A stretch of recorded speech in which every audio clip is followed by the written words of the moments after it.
The Boys fans are losing their minds over the newest episode of the show, and I gotta be honest, even though I enjoyed lots of this episode, I'm getting very worried about how they're gonna land the plane in the finale next week. So let's talk about The Boys Season 5, Episode 7, full spoilers ahead. Now, luckily, every time Homelander is on screen in this episode, it's like one of the best things you've ever watched. Like, Anthony Starr is seriously so unbelievable. He somehow only gets better in this role. The opening scene of him just killing off the president was absolutely insane. I was not expecting that to happen. And I know it doesn't happen till later in the episode, but as always, we're just gonna jump around. I didn't think the stuff with Ashley and her like second head behind her kind of just going away, I didn't think that was the most interesting thing. I feel like she's just gonna get a very unceremonious death in the next episode now. We need to talk about the Gen V character showing up, if you can even call it that, in this episode, because it was kind of hilariously disrespectful. Like, they literally show up for 5 seconds here and Starlight's like, yeah, we're good, go off into hiding, we don't need you, we don't want you getting involved in this.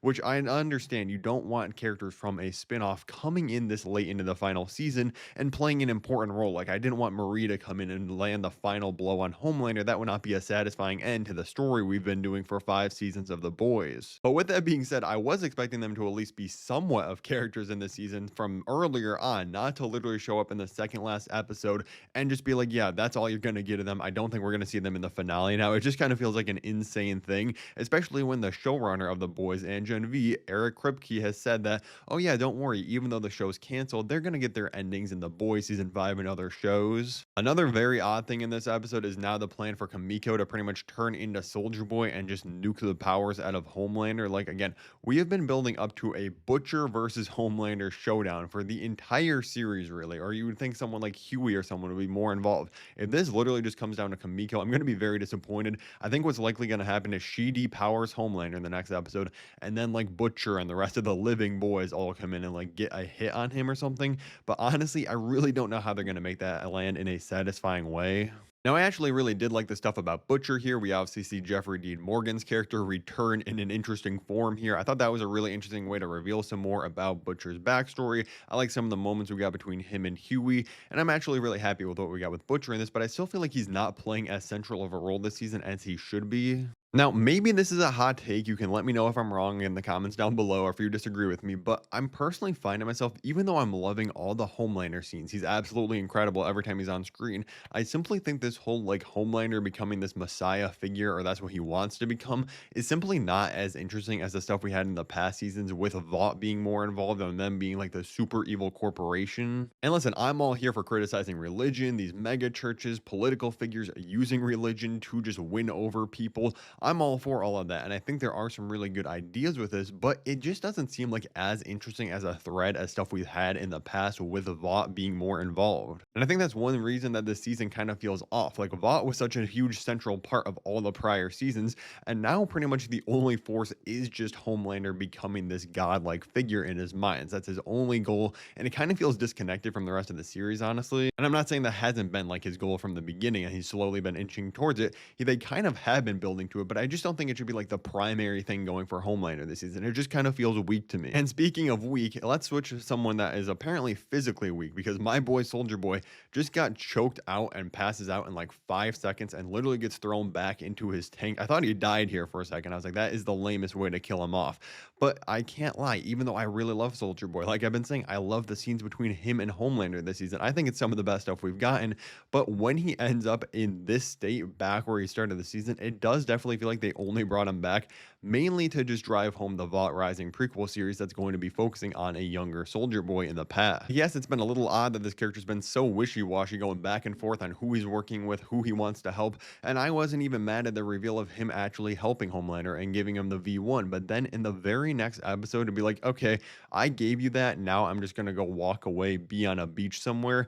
I just feel like that was kind of randomly out of place. Yeah, he did it only for Stormfront, but did he really think after giving Homelander, who is clearly just in a deranged state right now, the V1 to make him immortal, Homelander is going to be like, oh yeah, now you can just walk away from me and never be involved anymore? Like, I don't believe that this character is that stupid. But it really just comes off pretty frustrating, because it's like, yeah, a lot of these scenes are really good and incredible, but the way they end is just like, okay, wait, you had me for 99% of it, and then it just ends in a very weird way.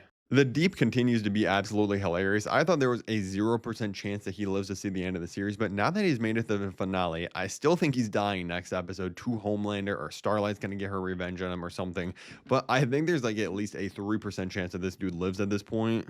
He's just so utterly ridiculous, like, the scene of him and at the pier there, and he doesn't go in and save the drowning person was just insane. I do absolutely love the cameo we get from Samuel L. Jackson coming in and being the voice of Xander the shark. I like to think that he just heard that, "Oh, I get to voice a shark for, like, 5 sentences," and he was just all in. But I still think the Deep is likely dying. Let me know in the comments below what your prediction is for how the Deep is going out. It better be absolutely hilarious, or that will be the biggest fumble of this entire last season if he just has an incredibly lame death. Because I'm not going to lie, we'll get to it in a second with the character Frenchie, but that was a death scene that honestly I did not feel the weight of. But let's get to some more things I like. Because, like I said, I did overall enjoy this episode. There's just lots of frustrating things in it. I did really like all the stuff between Mother's Milk, Starlight, and Oh Father, them kind of going on this rescue mission here, and Mother's Milk giving his incredible speech that inspires Starlight, reveals how he got his name Mother's Milk. I thought that scene was absolutely incredible. And honestly, I don't get why people are complaining about some of these slower scenes like this. Like, yeah, this was actually a really powerful moment. I wish more of the season was focused on stuff like this.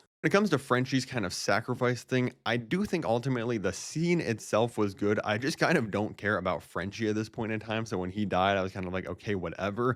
And I thought it was a little lame that we cut away from the moment that Homelander actually like strikes him here. I thought, again, what are we doing? Why is that not being shown? I do like the idea of him making this big sacrifice, even if it kind of doesn't make sense. Like Homelander should know that that's the zinc that he can't see through. So you think he would just investigate a little further, even after going after Frenchie, because I know he makes the noise to distract him.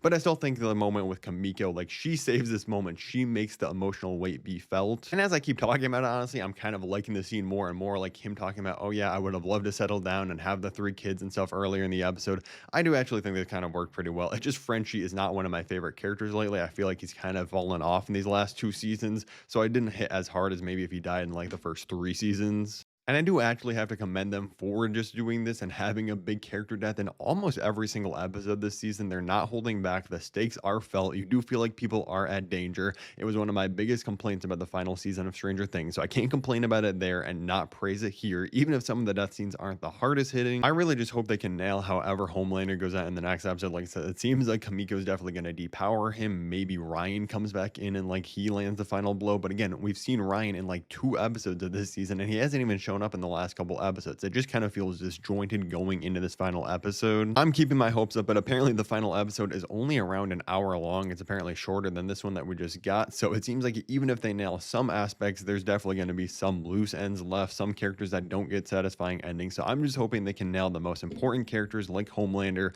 Butcher, Huey, give them some great final moments. Starlight. I kind of hope that Soldier Boy comes back, although that would feel a little bit goofy if he just got put back into this tank and then gets unleashed again. But I just feel like that was kind of a lackluster ending for this character if it is the last we see of him. So it is an enjoyable episode. I know this sounds mostly negative. It just does not feel like the second last episode of the entire series whatsoever. And I have no idea what they're going to do in this finale, which could be a good thing. Maybe they'll surprise me. Let me know your thoughts on that in the comments down below. If you want to see all my other The Boys videos on the channel, click the playlist above my head right now. And thank you for watching.